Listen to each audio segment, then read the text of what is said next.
Welcome to the Royal St. Cloud Academy of Golf and our short game instruction. My name is Jim Endicott and I'm the Director of Instruction. To understand what we want to do in the short game, we first must look at where the ball's sitting and then look at where we're going.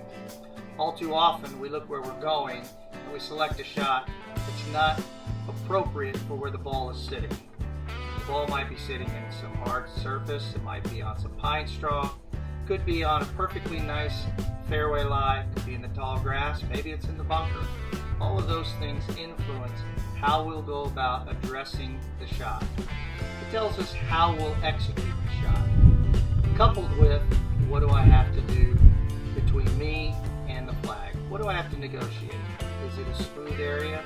Is it nice and flat? Do I need to go up and over a hill? Do I need to carry a bunker? Is it downhill to the hole? Is it uphill to the hole? All of those things will influence the picture of what kind of a shot I want to play. We have to look at the lie, obtain a picture. That's going to tell us how to execute the shot. Now let's go work on the specific shots.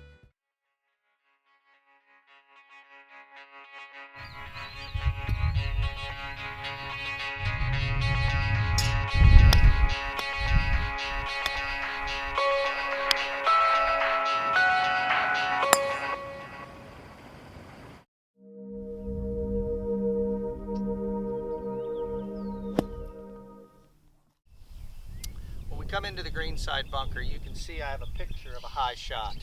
But before I determine the technique I'm going to use, I need to look at where the ball's sitting to tell me which technique I can use.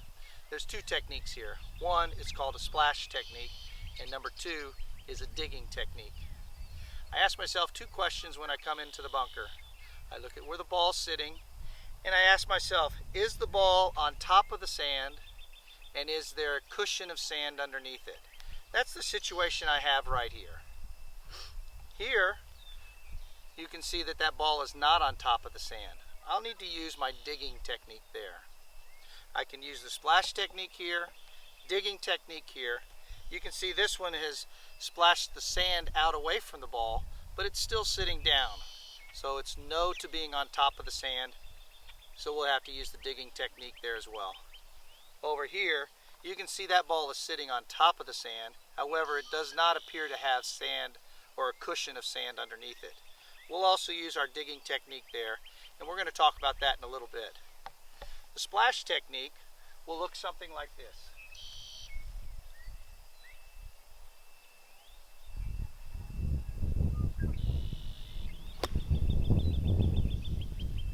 You notice as I hit that shot, I hit some sand as the ball came out of the grass, out of the sand.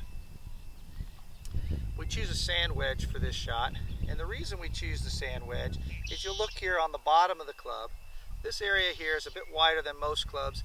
That's called the bounce. What's really important to understand about it is there's two edges to that bounce. There's this back edge here, and there's the leading edge that we've used to aim with. This leading edge, we're going to call that a digging tool. This here, we're going to call it a gliding tool. Now notice if I set that club down with its normal loft, that gliding tool, the back end of the bounce, is exposed.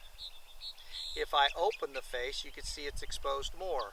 By doing that, you'll find that that golf club slides through the sand very easily. If I expose the digging tool, and I'll do that by taking loft away, similar to how we did in chipping. And you can see now that digging tool is exposed. That club is going to dive down into the sand deeper. That's going to be beneficial when I get to something like this. Let's talk about the splash shot. Alright, let's talk about the splash shot now. And of course the lie that we need to play the splash shot from is one like this one here, where the ball is on top of the sand and there's a cushion underneath it. In order to set up for this shot, we need to expose that bounce or the gliding edge of the bounce. And we do that by opening the club face. How we're going to do that is we're going to simply take the golf club, spin the handle a little bit, and then take our grip. That way that club will arrive back with the face open. We want to be cautious not to take our grip and then open the face, because that's going to want to return to here. So we're going to open the face, taking our grip, and when we set in here, that club face is going to look a little bit to the right of our setup, meaning open the face, club a little bit to the right, exposing the bounce. I stand around here perpendicular to the handle, and you can see that that has set my body a bit to the left. That's going to be represented by a line that looks like that. So the club face is here, the body is here. The ball is a bit forward. We're going to put a little bit of weight on that lead foot, and from there we're going to make a golf swing along our body line, and you can see that that appears to be a swing off to the left of my intended target. We're going to hit comfortably behind the ball, something like this. Full swing along my body line. You can see I hit quite a bit of sand there, throwing the sand up onto the green. Let's do that again.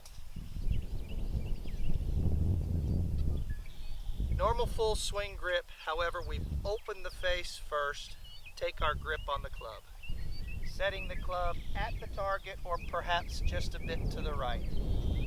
Standing around to the handle, you'll see that the ball goes forward. I am perpendicular to the handle. That sets my shoulders, feet, knees, hips, and shoulders a bit to the left of the target. A little weight towards the flag. From there, a full swing along my body line. We often get the question, how far behind the ball?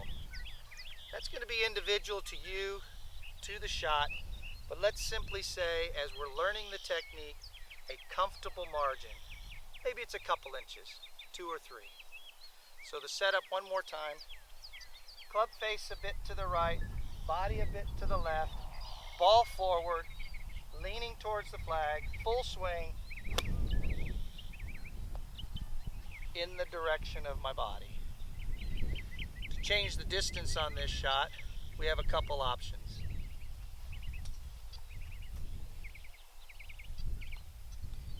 You can see from these V's that I drew here, that may represent, for me, a medium length splash shot. If I want to go a bit shorter, I would open the club face a bit more. That would add more loft, looking something like this. I would set the body a little further to the left. That's going to give us a shorter shot. I could square it up some, represented by those. So now the club face is just a little bit open. My body's just a little bit open. Very important as you play the splash shot that once you've set up as we've described, you make a full swing. Notice that I am going all the way through to the target. Because I'm hitting the uncertainty of the sand cushions the blow, the ball doesn't go as far. Now the digging technique. When the ball's sitting down something like this, or maybe I get a real bad break and it's down deep like this, I then need to expose the digging edge of the club. This is done by de-lofting the club slightly. You can see as I do that, the leading edge is now exposed, that gliding edge is now up and out of the way. This will sound very similar to our chipping technique. So now I've asked my questions.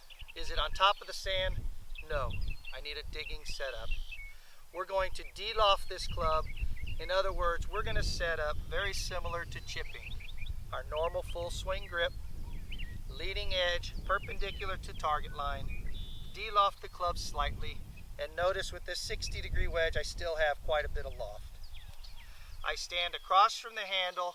I'm going to lean towards the flag, and now because I need a fairly firm swing, I'm going to pick the club up, I'm going to chop it into the sand. That digging edge goes into the sand, under the ball, and you'll see the ball rides out on top of it. So from this angle, ball's buried, grip full swing grip. Aim the club perpendicular to the target line, de-lofting slightly. Stand across from the handle, weight towards the target, pick the club up on the inside, and with some wrist action, chop it into the sand. Pick and chop, and the ball will pop out of there. That one will probably run a bit further. Quite difficult to control the distance. Let's worry about getting it out of the bunker. So the 2 shots in the greenside bunker, splash shot, open the face exposing the gliding edge, full swing along your body line. Buried lie, or simply if it's not on top of the sand and it's not with a cushion, I use the digging edge, set like chipping, pick it up, chop it into the sand. If you'll do that, I'm sure you'll perform better in the bunker.